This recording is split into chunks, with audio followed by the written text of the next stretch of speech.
akan pertanggungan jawab tentang kehidupan yang sekarang ini.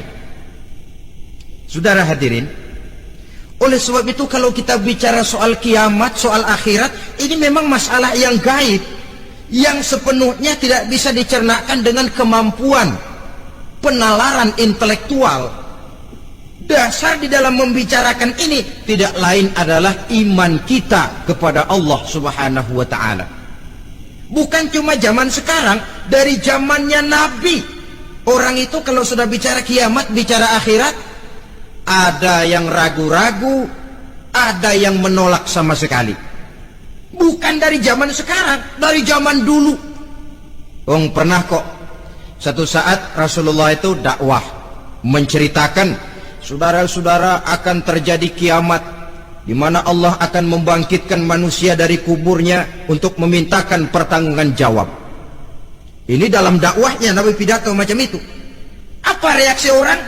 Yang beriman ya mantap, tapi yang tidak beriman, bajingan-bajingan Quraisy ini, mereka bertepuk tangan, mengejek, mencaci.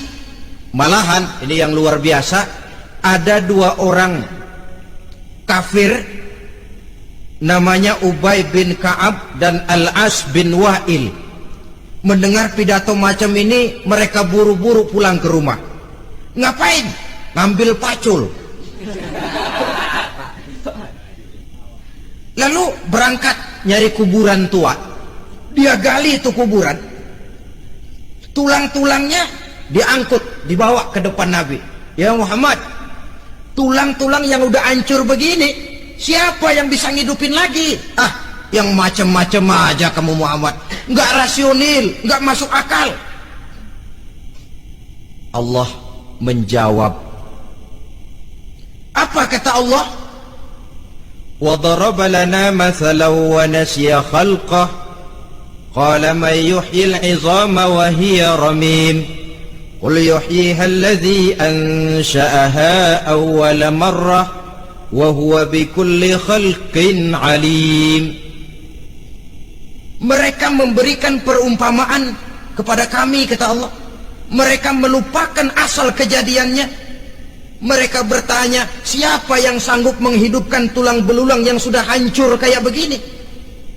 Qul yuhyiha allazi ansha'aha awwala marrah. Katakan kepada mereka Muhammad, yang akan menghidupkannya adalah dia yang telah menciptakannya pertama kali dulu. Kalau dia sanggup menciptakan, dia tentu lebih sanggup lagi untuk mengembalikan reproduksi ciptaan itu sebagaimana semula. Yang paling kasihan yang ragu-ragu. Akhirat itu ada apa enggak sih? Kiamat itu ada apa enggak sih? Lantaran ragu-ragu, terombang-ambing dia antara harapan dan putus asa, antara kenyataan dan idealisme. Ada yang buta sama sekali 100% terhadap keadaan-keadaan sesudah mati. Perhatian mereka hanya tercurah kepada kehidupan sebelum mati. Yang mereka perhatikan siang dan malam tidak lebih daripada urusan perut. Pergi pagi, pulang sore, peras keringat, banting tulang. Cuma soal makan, soal minum, soal pakaian, soal kendaraan, soal rumah tangga, soal anak, soal istri. Yang mereka pentingkan hanya soal-soal politik misalnya, ekonomi, pembangunan dan industri. Untuk soal-soal kayak begitu, giat betul, habis seluruh waktu untuk memikirkan, meningkatkan kebudayaan, politik, sosial, ekonomi. Kadang-kadang kurang tidur, kurang istirahat, berkeliaran ke sana kemari, ke tempat yang jauh-jauh. Sampai-sampai kadang-kadang terkena stres, penyakit darah tinggi, ginjal, lever, untuk memikirkan hal-hal yang semata-mata karena dunia saja. Lantas boleh jadi mereka mendapatkan kekayaan yang berlimpah ruah, mendapatkan kedudukan yang tinggi, nama yang semerbak, dikenal orang di barat dan di timur, di utara dan di selatan. Tetapi alangkah kecewanya mereka jikalau datang ajal menjemput nyawa, mati mereka, meninggalkan harta yang banyak, nama yang masyhur. Mereka disebut dengan jasa-jasanya. Radio memberitakan, TV menyiarkan, koran-koran memuat. Bahkan nama mereka kadang-kadang dikenang 2-3 tahun setelah wafatnya. Tetapi dalam pada itu, roh mereka merintih, mengeluh, menderita, karena dilemparkan oleh Allah ke tempat-tempat yang kotor, penyesalan yang sudah tidak akan ada gunanya lagi. Saudara-saudara kaum muslimin rahimakumullah, oleh karena itu kehidupan akhirat bukanlah dongeng dan takhayul, bukan khurafat dan hayalan. Kehidupan akhirat, hari kiamat adalah kebenaran dan kepastian. Dalam surah Al-Hajj ayat ke-7, Allah Subhanahu wa taala menyatakan, wa anna as-sa'ata atiyatun la raiba fiha wa anna Allah yab'atsu man fil qubur, dan bahwasanya kiamat itu sesungguhnya adalah sesuatu yang pasti dan tidak ada keraguan-raguan lagi di dalamnya, dan bahwasanya Allah sungguh-sungguh akan membangkitkan manusia dari kuburnya masing-masing. Nah, kalau kita sudah yakin kiamat sesuatu yang pasti adanya, akhirat sesuatu yang pasti adanya, dari mana pembicaraan tentang kiamat ini kita mulai? Tentu dari diri kita. Marilah kita mencoba melihat proses perjalanan hidup ini sampai kita memasuki kiamat. Hadirin, tidak ada makhluk secantik manusia. Tidak percaya, pernah keragunan?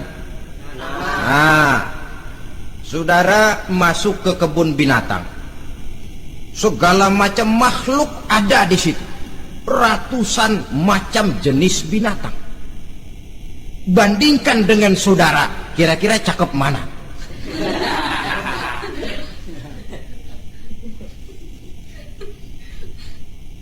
Dari seluruh makhluk yang diciptakan Allah itu, manusia fi ahsani taqwim, dalam bentuk yang paling sempurna, sejak susunan biologis sampai kemampuan berpikir. Biologis kita ya Allah, diciptakan kita begini rupa, diberikan 2 kaki untuk berjalan, 2 tangan untuk bekerja, diberikan 2 mata, dua-duanya di depan. Pernah saudara mikir kalau mata kita yang satu di depan, yang satu di belakang? Ah, rasanya nggak laku kacamata itu.